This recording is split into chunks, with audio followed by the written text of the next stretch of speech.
How do you know if you're ovulating? It can be so confusing, and this is such an important part about trying to conceive. If you're not ovulating, if you're not releasing an egg, there's no way that you can get pregnant. And so figuring this out and understanding your body, your cycles, timing, trying is going to help you meet your goal faster. So stick around. You're going to learn all about how to know if you're ovulating. Welcome to the Baby or Bust Fertility Podcast. I'm your host, Dr. Lora Shahine. I'm a double board certified OBGYN and reproductive endocrinologist who's been helping people figure out if they're ovulating or not for over 20 years. This podcast is all about reproductive health. If you want to learn about reproductive health, follow the show so you get our weekly episodes all about learning. Now, today we are going to talk about ovulation. So stick around if you want to learn how to know if you are ovulating or not. One of the most common questions that my patients ask me is, am I ovulating? I want to know why I'm not getting pregnant. And could it be that I'm not releasing eggs? First of all, I just want to remind you, if you're having regular, predictable monthly menstrual cycles, then most likely you're ovulating. So the way the menstrual cycle works is for the first about 2 weeks of the cycle, the ovary is selecting an egg, maturing the egg, and in the middle of your cycle, around day 14-ish, it ovulates. After ovulation, your ovaries make progesterone to kind of stabilize the uterine lining.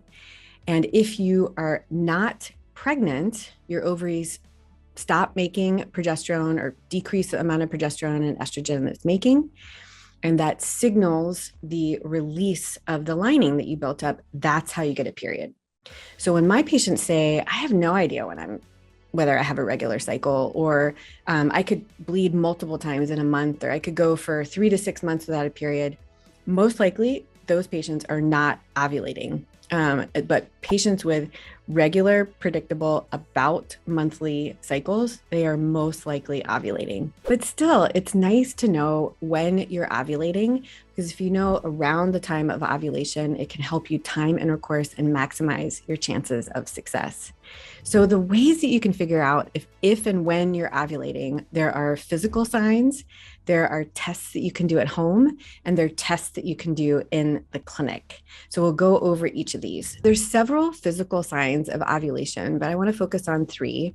Number 1 is a change in cervical mucus. So cervical mucus changes in production amount and consistency throughout your cycle in response to estrogen. So around the time of ovulation, that is when your estrogen level is the highest, and the cervical mucus will be the thinnest. You'll have more production of cervical mucus, and people will describe it as the consistency of egg whites. So kind of that thin, sort of stretchy cervical mucus, and a little bit more mucus or discharge than in other times in the cycle. When you're not ovulating and you're in kind of a progesterone dominant state, the cervical mucus will be pretty thick and it won't be as stretchy. The second physical sign of ovulation can be something called Mittelschmerz. It sounds funny, but it's a German word and it means middle pain. And it means pain or discomfort or an awareness in the middle of your menstrual cycle. And what's happening is at the time of ovulation, the egg actually gets released from the ovary. And with that, a little bit of the fluid, like the follicular fluid that's surrounding it, also kind of comes out into the abdomen and pelvis. And some people feel this. And I'm not exactly sure if people are feeling like the ovary changing. What they're probably feeling is irritation from the follicular fluid that's kind of lining the pelvis and abdomen. And it's just this typically one-sided pain or discomfort or awareness in the middle of the cycle. I personally have never felt Mittelschmerz, but my patients describe it as just like, yep, I'm ovulating from the right side this month, or yep, I'm ovulating from the left. I'm just describing what other people have described to me. And again, never experienced it, but I do have patients that tell me it's like clockwork. The third physical sign of ovulation is not really physical, but it's an increased interest in intimacy. So as estrogen levels are getting high and peak, we become more interested in trying to have a baby. And so I think that's just absolutely fascinating. So it's all about peak estrogen and ovulation, the thinning of the cervical mucus, the middle schmerz is the actual physical release of the egg from the ovary, and then just this increased interest in intimacy. Not everyone is going to have all of these symptoms every single cycle, but it's just nice to be aware of this. And as you're paying attention to your cycle and tracking things, see if you're seeing that in yourself. What about tests that you can do at home? There's two main tests people use to figure out if they're ovulating does not require coming to a clinic. The first is basal body temperature taking, and the second is ovulation predictor kits. So basal body temperature taking, this has been around for a very long time, and it's basically taking your temperature every single day and seeing a rise in your basal body temperature after ovulation. And it all comes back to the hormones. So when you start making progesterone, progesterone starts being secreted from the ovary after ovulation, your basal body temperature goes up by about 0.5 degree Fahrenheit or 0.3 degrees Celsius. The thing about basal body temperature is it's great in that you can do it in your own home. It doesn't require going to a clinic. It requires a digital thermometer. It's usually best. And the main thing is you have to remember to take your temperature every single morning before you get out of bed. Like as soon as you start moving around and doing what you need to do, your temperature goes up. So it's really got to be first thing in the morning before you get out of bed. Keep your digital thermometer next to your nightstand and take your temperature before you get up. A lot of people just use a paper chart, and some people will use apps where they kind of check it. And it's something that you do for several months to learn about your cycle. And a big mistake that I see in people who are using basal body temperatures to watch their cycle is the assumption that they need to wait to have intercourse or try to conceive until they see that spike or that increase. But that's too late. So once you see that peak or that rise in the basal body temperature, you've already ovulated. The fertile window is about 6 days before ovulation. The egg is viable for about 12 to 24 hours. Sperm can be living in the reproductive tract for up to 5 days. And so you need to have intercourse about 2 or 3 times in that fertile window. And so the fertile window is the 6 days before that rise happens. Okay. So that is a really common mistake I see people make. They're wanting to just kind of optimize and hold on to the sperm, get the best sample, and wait until they're sure that they ovulate and then have intercourse. And I'm sure that it works sometimes, but that's really not ideal for timing. Another thing that you can use your basal body temperature charting for is an early sign of pregnancy. So after ovulation, the ovaries are making progesterone. That hormone is what is elevating your basal body temperature. And if you are pregnant, the pregnancy will stimulate your ovaries to keep making progesterone. And so you'll see a steady basal body temperature. But if you see the temperature decrease, then you know you're probably going to get your period in a couple of days. It's important to understand physiologically why people check their temperatures, what these peaks mean.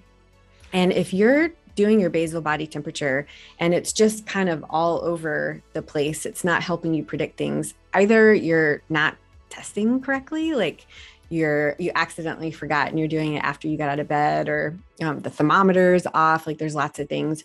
But it could be that you are not ovulating regularly. So if you're seeing inconsistencies or irregularities, or you're not seeing peaks, then that would be a great reason to see a doctor like me to help figure out if you're really ovulating or not.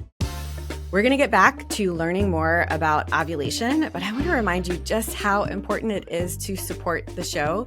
Wherever you're listening, follow the show. That is an amazing way to get the word out there. And if you have a moment, take time to give us a review, a 5-star review, and a little something about what you found valuable. It can be so helpful. And it doesn't have to be an essay or a big paragraph. From Apple Podcasts earlier this month, just a very simple, wonderful review titled, "Lora is Amazing." Well, I mean, how am I not going to read that one? Cam Jalot, I'm not sure if I said that correct, but thank you for saying this in your review. So insightful. I love her perspective on fertility. It's so digestible. Thank you. That means a lot to me. I love educating, and I want to put it in a way that anybody can understand, whether you have a fertility background or not. And so saying that really means a lot to me. Thank you so much for taking the time. So wherever you're listening, follow the show, take a minute to give us a review. It is really helpful for getting the word out about the show. Now let's get back to learning more about ovulation. The second at-home test that people can do are ovulation predictor kits. Now, these are little kits. They look like pregnancy tests. You can buy them in the drugstore near the pregnancy tests, but they're called ovulation predictor kits. And you pee on them. And if they're positive, that means that you are really close to ovulation. So this is testing for a hormone called luteinizing hormone, or LH. And that hormone comes from the pituitary gland to signal ovulation. We're learning so much about the menstrual cycle. Isn't this great? So remember, there's two phases of the menstrual cycle, kind of before ovulation and after ovulation. Before ovulation, the estrogen level is rising as that egg is maturing and getting ready to ovulate. When estrogen hits a peak threshold, that signals the pituitary gland to release LH to signal ovulation back in the ovary. Isn't the body amazing? So all of these things kind of make sense, right? Like it's all about when the egg is mature and about to release, there's high estrogen levels, the cervical mucus is thinning out, the LH is coming out in order to signal ovulation. It just all is this amazing coordination. Honestly, it's amazing anybody has regular menstrual cycles. If you think about all of the communication that has to happen between the pituitary gland, ovary, and the uterus, just amazing. So when you see that peak in your LH, you see that positive ovulation predictor kit, you know you are getting ready to ovulate. So the best way to use ovulation predictor kits, if you are actually trying to time intercourse or learn about your cycle, is you want to start checking them daily about a week before you think you're going to ovulate, because you do want to have at least a couple of negative tests. And then when you see that positive test, you're like, okay, I know that this is real and ready. This is a change. And when you see that positive ovulation predictor kit, you know you're going to ovulate about the next day. After that first peak, you ovulate about 24 to 36 hours later. And so if you could only choose one day in your whole cycle to have intercourse, it would be on the day that you see your first positive ovulation predictor kit. Because remember, it's the egg that has the shorter time for fertilization. It's only viable for about 12 to 24 hours after ovulation. But the sperm can be swimming around and finding the egg for up to 5 days. So positive ovulation predictor kit, have intercourse, and then you know the sperm is there. You could absolutely have intercourse the next day or a couple days later, but just that is how to use an ovulation predictor kit. So the difference between an ovulation predictor kit and basal body temperature is the change with an ovulation predictor kit is helping you time intercourse and time trying, whereas the change and the elevation in your basal body temperature is telling you, okay, I did ovulate, but the basal body temperature is not great for timing intercourse like the ovulation predictor kits are. Now, ovulation predictor kits can be really frustrating. Sometimes they don't turn positive. It could be a bum test. It could be a hydration issue. In patients with PCOS, they often get really frustrated with ovulation predictor kits because people with PCOS have baseline high luteinizing hormone levels.